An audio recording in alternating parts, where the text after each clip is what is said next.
For this week's reading process assignment, I chose the poem Nothing Gold Can Stay by Robert Frost.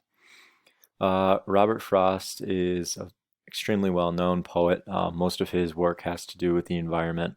Pretty sure we've had some other work by him, but can't, I'm not positive on that. Um, the reason I chose this poem was because, although it's short, it holds a pretty important meaning, at least for me. And I think the most important part of it are the first two lines. Nature's first green is gold, her hardest hue to hold. Uh, if you're taking this literally, he's talking about how nature's first green, as in like the first signs of life in spring, are green, and they're also gold.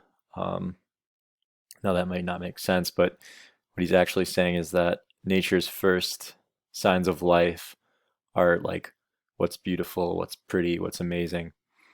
And although it's beautiful, it's pretty, it's the hardest hue to hold. And we see that as, as time goes on, the leaves turn colors. Some trees turn colors, I think, even in late June, early July.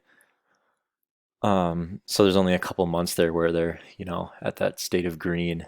And I think the overall meaning here is that, nothing stays, and especially nothing good. Things can be great at one point, but eventually that thing has to end, even if, you don't want it to. It's just the way the world goes, it's the way life goes.